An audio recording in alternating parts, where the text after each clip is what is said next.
होली की शुभकामनाएं। होली का त्यौहार बड़ा ही प्रसिद्ध त्यौहार है। इसमें रंग गुलाल से खेला जाता है और भाईचारा का त्यौहार, आपस में भाईचारा भी बनता है। और सबसे पहले मेरा सभी जींदवासियों को, प्रदेशवासियों की होली की शुभकामनाएं। और मेरा सभी से निवेदन है कि ये जो रंग गुलाल की होली, इस होली को फूलों की होली बनाएं और जो भी रंग में केमिस्ट बने हुए हैं उनको त्याग करके फूलों की होली बनाने की ज़रूरत है। सर, पंजाब के अंदर हम मुद्दे पे हम बात करेंगे। पंजाब के अंदर कांग्रेस की मुख्य हार का कारण क्या लगा आपको? पंजाब में पार्टी बड़ी मजबूती से चुनाव मैदान में उतरी थी और हमारे मुख्यमंत्री कैंडिडेट चन्नी साहब थे। तो पार्टी में कुछ तो हमारी हार का कारण आपस में गुटबाजी थी। तो मेरा हाईकमान से निवेदन है कि एक प्लेटफार्म पे इनको लाने की ज़रूरत है और भविष्य में ऐसा पार्टी को जनादेश ना मिले और एकजुट होकर पार्टी ने रहना चाहिए। मेरा हाईकमान से निवेदन है तो इनको एकजुट करे पहले। और जो पंजाब में जनादेश आया, आप पार्टी वहाँ नंबर 1 पे चुनाव मैदान में उतर के सरकार बनाने का काम किया है, तो लोगों का जो जनादेश है उसको हम स्वीकार करते हैं। हमारी पार्टी की कुछ कमियां रही होंगी, हमारे कार्यों में कुछ कमियां रही होंगी, उन कमियों को दूर करके अगली रणनीति में बनाने में हम जुट गए। सर, हम हरियाणा की बात करते हैं। हरियाणा के अंदर गृह मंत्री अनिल विज जो की रेड मारते हैं, तो क्या लगता है, किस प्रकार का लगता है आपको, क्या लगता है कि वो सही है या मतलब पूरे हरियाणा के अंदर किस तरह की कानून व्यवस्था उनके द्वारा? अनिल विज जी पे बहुत ही महत्वपूर्ण 2 विभाग हैं, एक स्वास्थ्य विभाग है, एक गृह विभाग है।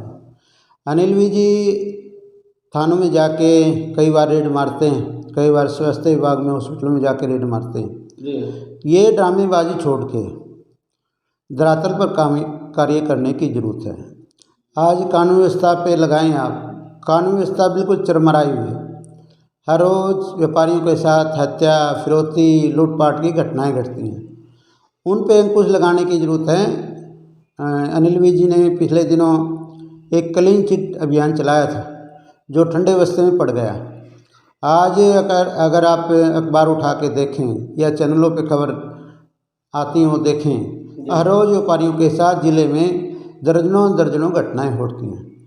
सरकार में कानून व्यवस्था पर कोई लगाम नहीं है, तो इसी सिलसिला जारी है, फिरौतियों का सिलसिला जारी है, लूटपाट का सिलसिला जारी है। व्यापारी भय के खौफ में। सबसे पहले हरियाणा सरकार का धर्म और कर्म बनता है भी सबसे पहले तो शिक्षा प्रदान करें। जब तक आम आदमी की शिक्षा नहीं होगी, हरियाणा तरक्की नहीं कर सकता। सर, मुख्यमंत्री मनोहर लाल खट्टर जी की जो विधानसभा है करनाल के अंदर अभी ताज़ा घटना हुई, इसके बारे में आप क्या कहना चाहोगे? करनाल विधानसभा मुख्यमंत्री का अपना निजी क्षेत्र है जी। तो वहाँ जैसे भ्रष्टाचार की घटनाएं आ रही हैं, हर रोज़ कोई न कोई घटना भ्रष्टाचार की आ जाती है। इसमें आप देख रहे हो तहसीलदार का और डीटीपी विभाग के अफसर का नाम आया जी। दोनों की मिलीभगत से ये भ्रष्टाचार हुआ। आज उनकी तहसीलदार की संपत्ति का ब्यौरा अखबार के माध्यम से जागर हुआ है। 100 करोड़ की तहसीलदार पे संपत्ति है और वहाँ हमारे टाउन प्लानिंग के अफसर 50 करोड़ की संपत्ति की संभावनाएं जताई गई अखबार के माध्यम से। आज भास्कर अखबार में पढ़ रहा था।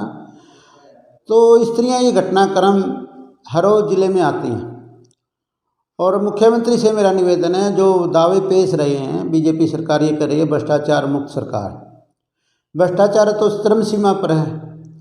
बिना सेवा शुल्क के किसी कार्यालय में कोई काम नहीं होता, चाहे नगर परिषद हो, चाहे तहसील हो, चाहे PWD विभाग हो, जितने भी विभाग हैं इनके सारों में बिना सेवा शुल्क के कोई कार्य नहीं होता। जो रिश्वत है वो तो बहुत ज़्यादा संख्या में बढ़ोतरी हुई है रिश्वत में। और मेरा हरियाणा के मुख्यमंत्री से निवेदन है, जितने भी तहसील कार्य हैं, जितने भी नगर परिषद कार्य हैं, इनमें रेड बनाने की ज़रूरत है और इन अफसरों की जांच कराने की ज़रूरत है।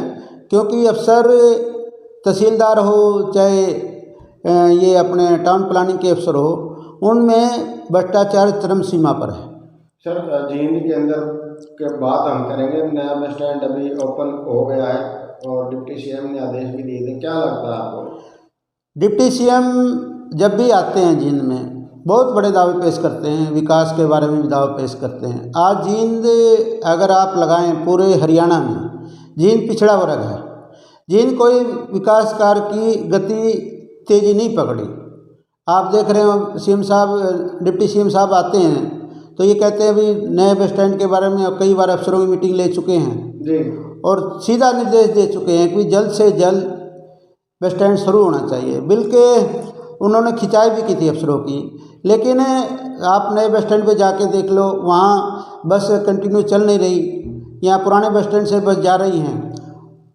जब डिप्टी सीएम ने सीधा निर्देश दिए थे भी ये मैं अगला जो दौरा करूँगा मुझे वहाँ बस मिलनी चाहिए, हर चाहे रोहतक की बात हो, किसी भी स्टेशन की बात हो, वहाँ से बस मिलनी चाहिए। आज आप जाके देखेंगे वहाँ नाम मात्र बस चल रही हैं, सारी पुरानी बस स्टैंड से बस चल रही हैं, कोई भी पुराना स्टैंड वहाँ नए बस स्टैंड में तब्दील नहीं हुआ। हरियाणा के अंदर इस सत्र में जो है स्मृति ईरानी के नाम से जो है एक अवार्ड घोषित किया गया था। क्या अवार्ड घोषित? तो महावीर जी, हरियाणा के अंदर हम जिले में हैं, तो निकाय चुनाव को लेकर हरियाणा के अंदर ही और जींद के अंदर भी किस तरह की कांग्रेस पार्टी की तैयारियां चल रही है, किस तरह रणनीति से जो है आपकी बात चुनाव में उतरेंगे? कांग्रेस पार्टी तो नगर परिषद, नगर निगम के या नगर पालिका के जो चुनाव होने जा रहे हैं तो लगभग 24 अप्रैल की संभावनाएं थी। बीजेपी पार्टी पूरी तैयारी में नहीं है। बीजेपी पार्टी जो इस चुनाव से बच रही है क्योंकि उनकी हार निश्चित है, इसलिए ये चुनाव देरी से होंगे, अभी कोई इसकी तारीख तय नहीं हुई है। तो नगर परिषद का चुनाव, नगर पालिका का चुनाव, जो लगभग 50-51 नगर परिषद नगर पालिकाएँ हैं, उनका चुनाव कांग्रेस पार्टी पूरे जोर शोर से लड़ेगी, पूरे दमखम के साथ लड़ेगी। और जहाँ तक संकेत आ रहे हैं, पार्टी नेताओं की मीटिंग हुई है, हमारे जो शीर्ष नेतृत्व उनकी भी मीटिंग हुई है, तो सिंबल पर चुनाव होगा। अगर सिंबल पर चुनाव होगा तो कांग्रेस पार्टी पूरी तैयारी से लड़ेगी। इसमें हमारे जिला प्रभारी भी बनाए जाएंगे, विधानसभा जो नगर परिषद के प्रभारी क्षेत्र के बनाए जाएंगे। पूरी तैयारी से पार्टी चुनाव मैदान में उतरेगी और कांग्रेस पार्टी को नगर परिषद के चुनाव में बहुत बहुमत मिलेगा, काफ़ी कैंडिडेट जीत के भी आएंगे, क्योंकि कांग्रेस पार्टी के शासनकाल को प्रदेश की जनता जान चुकी है। चौधरी भूपेंद्र सिंह हुड्डा के शासनकाल को जान चुकी है। चौधरी भूपेंद्र सिंह हुड्डा ने जो 10 साल में कार्य किए थे, चाहे गरीबों के उत्थान के लिए हों, चाहे शिक्षा क्षेत्र की बात हो, चाहे चिकित्सा क्षेत्र की बात हो, चाहे और भी बिजली क्षेत्र में बात हो, चाहे दर्जनों कॉलेज बनाने की बात हो, चाहे दर्जनों मिनिस्ट्री बनाने की बात हो, जितने भी कार्य चौधरी भूपेंद्र सिंह हुड्डा ने किए हैं वो ऐतिहासिक कार्य किए थे। वो जल कल्याणकारी योजनाएं लागू की थी। आज प्रदेश की जनता हुड्डा के शासनकाल को याद करने लग रही है और हुड्डा मात्र एक ऐसे व्यक्ति हैं जिनकी मजबूती से पकड़ है। आप देख रहे हो पिछले दिनों हमारा विपक्ष आपके द्वार कार्यक्रम था जिस चौधरी भूपेंद्र सिंह हुड्डा लीड कर रहे थे। वहाँ कम से कम 50,000 की संख्या में लोग इकट्ठे हुए। जहाँ भी चौधरी भूपेंद्र सिंह हुड्डा जाते हैं और हमारे लोकप्रिय सांसद युवा दलों की धड़कन चौधरी दीपेंद्र सिंह हुड्डा जहाँ भी जाते हैं हजारों की संख्या में तुरंत पब्लिक इकट्ठा हो जाती है और उनकी एक मजबूत पकड़ है। हरियाणा के अंदर निकाय चुनाव में जीत पक्की? जीत हमारी निश्चित है और ज़्यादा से ज़्यादा संख्या में हमारे कैंडिडेट जीतेंगे और यहाँ बीजेपी पार्टी मात खाएगी। बीजेपी पार्टी इसलिए पंचायत के चुनाव हों चाहे नगर परिषद के चुनाव हों, उनको देरी करने में जुटी हुई है। कोई बहाना बना के एक नया, आपने देखा हुआ कोर्ट में संकेत आए हैं कोर्ट के माध्यम से वे चुनाव लेट होंगे, तो बीजेपी पार्टी ने पहले से ही तैयारी रखनी चाहिए थी। जब एक संकेत दे दिया था हमारे चुनाव आयोग ने, वे 24 अप्रैल को चुनाव होंगे, मौखिक रूप से संकेत आया था, फिर उसमें देरी क्यों हो रही है? ये बीजेपी पार्टी की नाकामी है। बीजेपी पार्टी चुनाव मैदान से उतरना नहीं चाहती, चुनाव से डरी हुई है। तो बीजेपी पार्टी की बौखलाहट और हताशा ये इसे ये दर्शाती है कि बीजेपी पार्टी का जनाधार खो चुका है।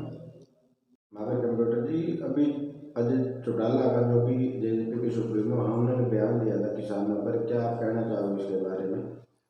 जो अजय जी ने बयान दिया है, जो पार्टी के सुप्रीमो हैं जेजेपी के, उन्होंने एक बात कही है भी किसान आंदोलन के बारे में भी अशोभनीय भाषा का प्रयोग किया और किसान नेताओं पर भी अशोभनीय भाषा का प्रयोग किया है। तो चौधरी देवीलाल जी किसान मसीहा थे। कभी भी किसान आंदोलन होता था, कभी भी किसान इकट्ठा होते थे, चौधरी देवीलाल जी उनकी समस्याओं का निदान करते थे। तो जो अशोभनीय भाषा का प्रयोग किया है, जो ओछी मानसिकता का परिचय है। अजय चौटाला से ये उम्मीद नहीं थी भी किसानों के बारे में खुल्लम खुला उनका विरोध करें, किसान नेताओं का विरोध करें, किसान का विरोध करें।